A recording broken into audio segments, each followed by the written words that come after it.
Saya nak sebut sebagai satu mukaddimah yang saya sebut pada malam semalam mengenai apa yang disebut oleh Al-Imam Al-Jauzi, Ibnul Jauzi, dalam kitabnya Talbisu Iblis. Talbis Iblis, di mana iblis apabila dia ingin menyesatkan orang, dia melakukan talbis. Sehingga Ibnul Jauzi rahimahullahu ta'ala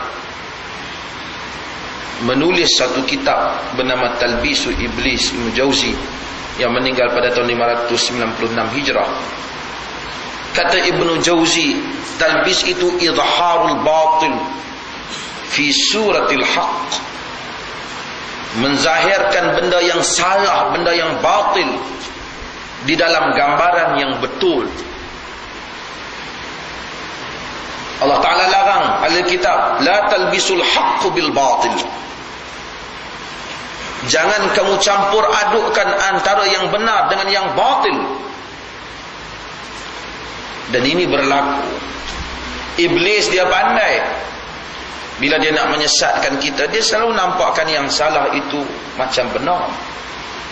Maka ramai orang-orang yang hebat akhirnya terjerumus jatuh ke dalam kesalahan. Saya mengulas berhubung dengan fenomena kebelakangan ini apabila agama agak mendapat sambutan,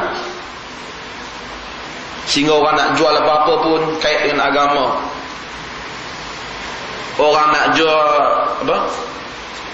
ubat apa pun kempen dalam masjid, padahal tak boleh kempen barang dalam masjid. Tuan-tuan selepas daripada dia ceramah, dia cerita tentang ubat dia, insya-Allah boleh beli kat orang. Diharamkan kempen barang dalam masjid. Dibuat, dia ambil kesempatan. Tapi kita rasa macam betul kerana barangkali dia ustaz.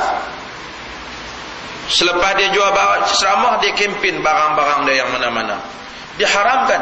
Bahkan kita disuruh menyebut, semoga Allah tidak menguntungkan perniagaan kau.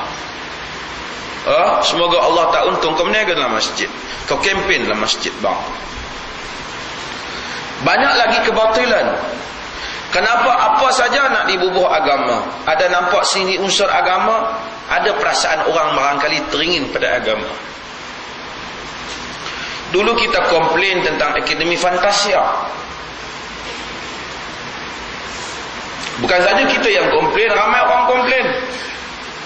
Ia membazir masa, ia membazir uang, ia membuang kebijaksanaan. Engkau Aziz pun komplain dan kritik. Ini budaya yang mengkhayalkan suatu bangsa. Barangkali oleh kerana itu dia kena tonjolkan Akademi Fantasia itu berbau-bau agama begitu, barangkali walaupun tak beragama pun.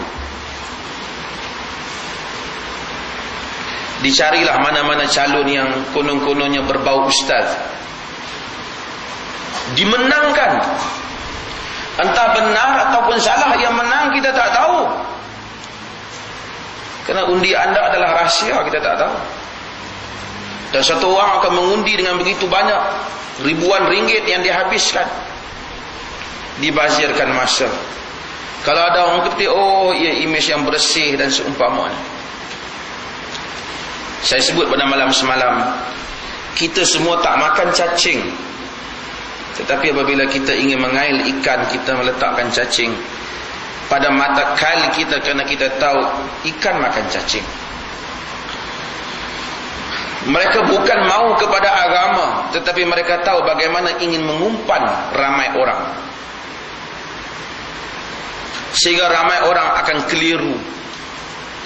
Sehingga baginda, perkara yang dahulunya salah, yang membabitkan pergaulan bebas lelaki dan wanita, akan dianggap tak apa. Ini salah satu daripada proses liberalisasi, meliberalkan agama ini, supaya akhirnya tidak ada lagi batasan-batasan larangan di dalam agama, yang tinggal semuanya dibolehkan. Kita juga tidak kata semua benda haram dalam syarak, tak. Tapi ini adalah suatu usaha yang dibuat. Jika kita tidak berhati-hati mengenainya, ramai akan terperangkap. Terutama generasi muda yang akan datang ataupun generasi yang ada sekarang yang mereka tak hadiri kuliah, tidak mendengar penerangan agama, mereka ni bawa perkara-perkara ini. Dalam temu bual saya dengan sebuah majalah, saya menyebut perkara yang sama yang bahaya. Dan saya ingin sebut di sini, itu termasuk masalah trend dalam memakai tudung wanita. Dulu orang yang pakai tudung ni dengan kesedarannya dia pakai tudung. Walaupun dia terpaksa mungkin berkorban banyak perkara. Orang mungkin dalam sekolah tu mungkin 2 orang pakai tudung, ganjil dia.